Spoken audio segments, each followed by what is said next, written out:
I have no idea how I'm even going to approach this subject right now. This is a pitch meeting. This is Ryan George. He's going to tell us about a movie called Borderlands. Now, first off, let me say this. Sometimes I watch the movie. Sometimes I don't watch the movie. Sometimes people get happy about that. Sometimes people get sad about that. And sometimes people get mad about that. I can't control your feelings. You are merely the vessels that I'm filling up with my entertainment. I'm filling you up with my entertainment through your eyeballs, through your ears. Some of you might even be able to smell me. Congratulations if you're on that level. I know I smell amazing. I have not watched this. Why have I not watched Borderlands? I will tell you why right off the bat. Number one, I am getting so sick of seeing Kevin Hart in every fucking thing. Kevin Hart is in every commercial, on every podcast, in every movie. And Kevin Hart is just wow. He's almost Nicolas Cage level without the Nicolas Cage appeal. And I think people that understand like that comment can understand the fact that Nicolas Cage is a god of an actor. The man will always be Nick Cage. You cannot fight Nick Cage ever. You will lose that battle all the time. So first off, too much Kevin Hart. My son loves Kevin Hart. I've watched a couple comedy specials. Funny dude. Here's the thing. He's just like in everything. It's a Kevin Hart overload. Okay. I can't deal with so much Kevin Hart. I don't know what about it. The new commercial he's in with LeBron James where he looks like he's 3 foot. Have you seen this new commercial where like Kevin Hart is on one side and LeBron James is on the other side and LeBron's like a massive 8 foot, whatever the fuck, looks like a Sasquatch, and Kevin Hart's like 3.5 foot tall and you're like, this can't be fucking real, right? And they did the commercial for that effect, right? I can't even stand that commercial, and it was a funny commercial. You understand? This is how much Kevin Hart overload that I currently have. It's too much, too fast, too soon. You're moving too fast. Slow it down. Slow it down. Don't go. You cannot go Nick Cage mode yet. You are too early on in your career. I know you've done a lot, Kevin Hart.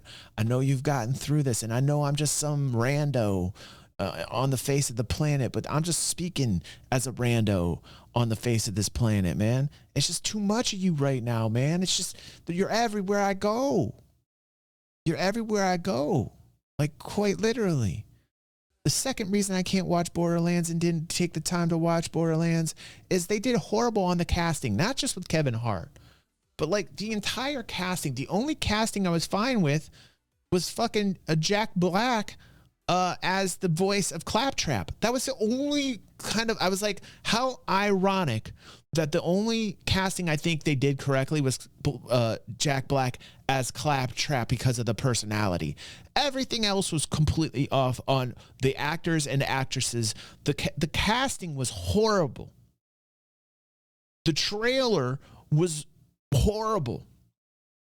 My experience with Borderlands as a gamer is on a level, it's like almost a religious level. Okay, like I love Borderlands. On my channel, you can watch some Borderlands gameplay, believe it or not. Back from the day, I was hooked on it.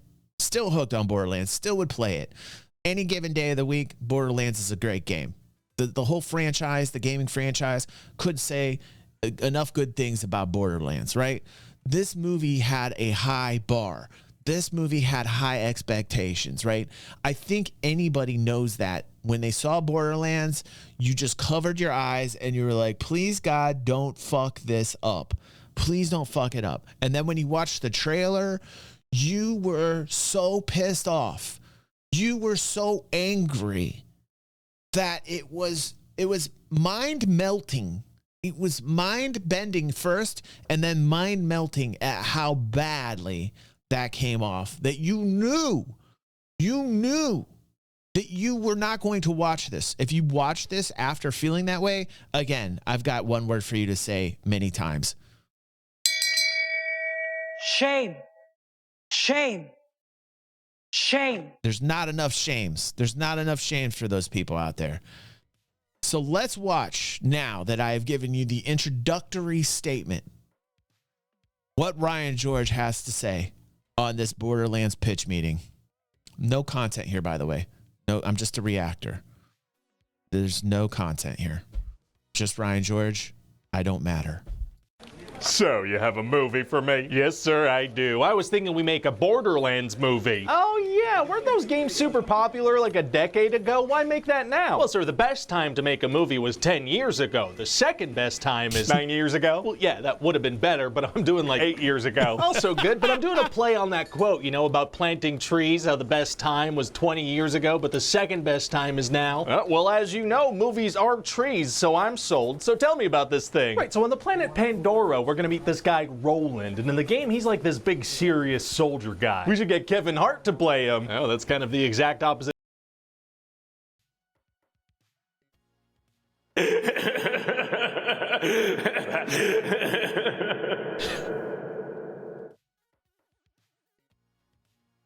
Who is the casting director?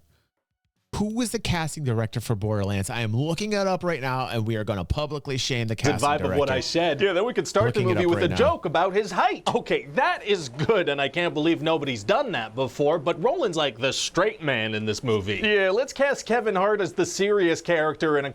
Okay, listen, Victoria Thomas. I typed up Borderlands casting director. Victoria Thomas. That's who Google's pulling up. Sorry, Victoria, if you are in fact not the casting director, but Google has told me that you are, so I'm going to go with that. Unfortunately, that's the world that we live in right now. We just expect the information to be right. It could be wrong, but let's assume Victoria was the casting director. And if we do such, and it is correct, this shame bell is for you. We're calling you out.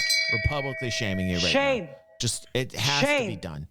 It just has to be done. Okay. She probably never played Borderlands. Like, here's the thing. If you're making a gaming cinematic experience, if you're making a gaming movie, you obviously have a high bar right from the start.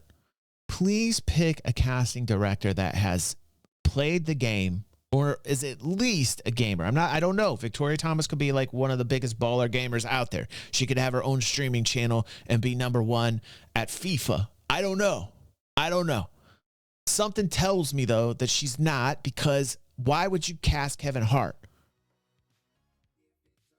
Like, the casting right out the gate is wrong compared to the actual storyline of what we all experienced in Borderlands. You understand that it is so bad.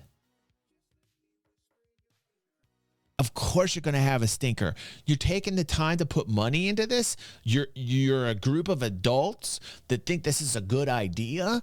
What planet are you on? Are you on Pluto? By the way, it's not a planet anymore. People have decided it's not big enough to be a planet. If that were the case, my penis wouldn't be called a penis anymore. Just saying. That was a good one. That was a fucking good one at my own expense. Oh, God, that was so good. Okay, let's keep going. Comedy action movie. Well, okay then. So Roland kidnaps this girl Tiny Tina from a prison, and then this other prisoner Krieg smashes through his glass cell and joins them. How was he even being held in a cell made of glass? Was that the first time he attempted that? Hey, shut up. So then on this other planet, we're gonna meet Lilith, who's like a young rebellious bounty hunter. We should get Cate Blanchett to play her. Oh, she's great. Isn't she in her 50s? Yeah, great act. So true.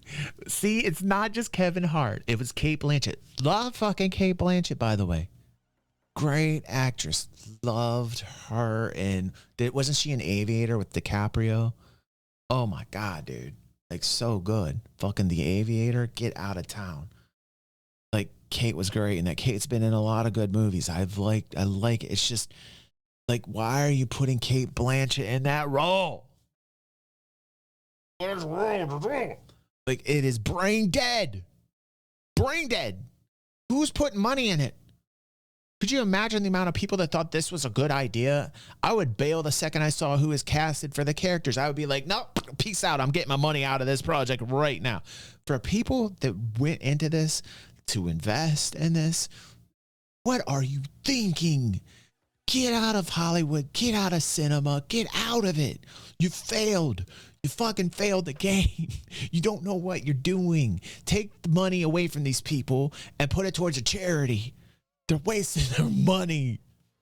Do something good with it, for fuck's sake. Holy God. Dress. Yeah, okay. And then there's this other young scientist lady named Tanis. Jamie Lee Curtis. She's in her sixth.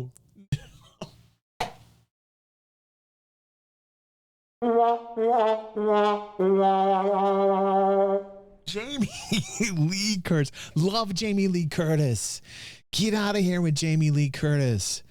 I had a huge crush on her in True Lies, man. True Lies, forget about that. Oh my God. Get out of here, Arnold Schwarzenegger in True Lies with fucking Jamie Lee Curtis. Get the fuck out of here. But she does not belong in this. It just isn't right. The casting is all wrong. I know Cate Blanchett has been in some of the biggest nerd movies, and I love her. Cate Blanchett is awesome, and I love Jamie Lee Curtis. Okay? Kevin Hart's everywhere. Funny guy. He's everywhere, and I just can't stand that he's everywhere, and that's the only quality about Kevin Hart I don't like, and it happens to be out there. He's out there everywhere you go. Kevin Hart is everywhere. You can't get away from Kevin Hart, man. God. But the casting is so badly done in this. So badly done.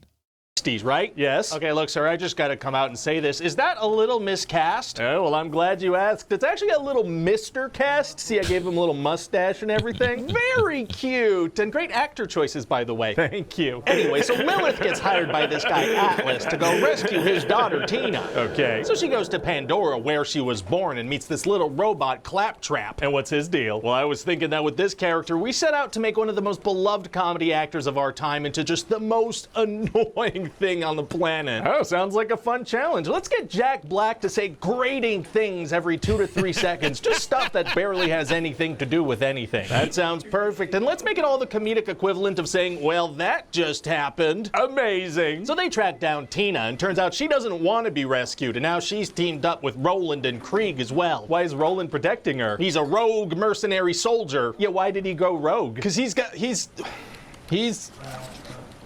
that stack of paper seems kind of thin. Yeah, to be honest, I had one of those frickin' meet cutes on the way here. What? You know when you bump into a girl and your papers go flying everywhere and then you make eye contact as you're both getting up? Did you forget to pick up all the papers? I always forget. And Roland's backstory is so tragic, man.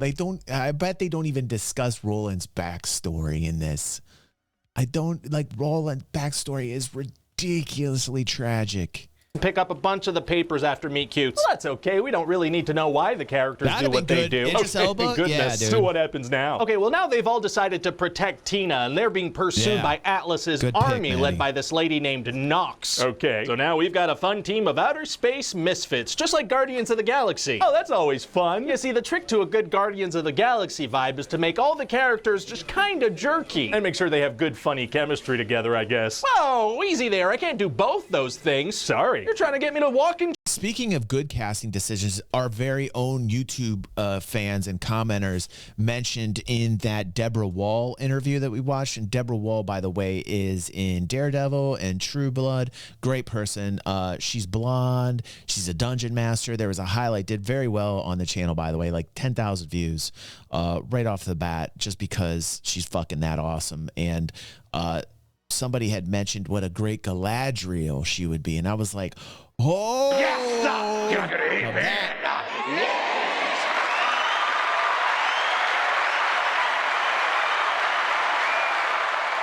Deborah Wall as Galadriel would be tight, as Ryan George says, tight. Chew gum at the same time over here, and I won't stand for it. I apologize. We'll just stick to one of those two things, whichever you think is the most important. The unlikable one. So they're gonna do funny stuff, you know, they're gonna drive through a field of urine. Pea fields are tight, so what are they trying to accomplish anyway? Oh, well, see, there's this vault that contains powerful, it's stuff that makes you powerful. Whoa. See, the writers don't even know. This is exactly how this probably went. This is why these pitch meetings are so fucking popular. Like, this is probably the actual pitch meeting, man. It's so great. And that face, man, this is actually great.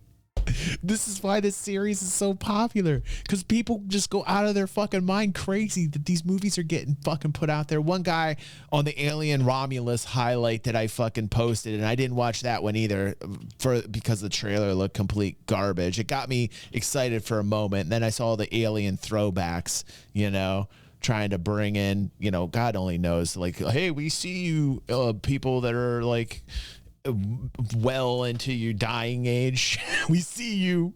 We're gonna throw in some references from the original Alien to keep you. That's exactly what it like ticked me off about going to even see Alien Romulus. Yeah, pandering. Thank you. Correct usage of the word. Fingers coming in like a boss, helping me out with my verbiage. Thank you. They were pandering hardcore to like old school Alien fans. And that's why I didn't watch that one. And on that highlight, some dude got upset at me. It was like, well, you didn't even watch it. Well, no shit. A lot of times I don't, because Brian George is saving my life. He's saving the time to have to watch it. And if I see it on a pitch meeting, 9 out of 10, the movie's bad. Hence, pitch meeting. And I think people... That's not always true. There's a couple good ones. That's not always true. There's a couple good ones like 80s classics, okay, and 90s classics that are there. You go back and there's a lot of plot holes because, I mean, come on, 80s, 90s. But those were some good, like Indiana Jones and some of those pitch meetings he's done, okay, like old school Ghostbusters. All right, we know the era we came from. We know there's plot holes. We grew up that way, okay? Don't blame us. But they were classics, okay? So there have been some good pitch meetings. There have been some pitch meetings with some good classic movies, all right? All right.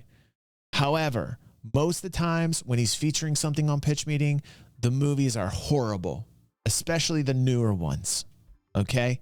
Oh, but you need 3 keys to open it. Oh, so they need to find 3 keys? Well, they already have 1 key, and they just kind of stumble on... Mad South says it was entertaining. Okay.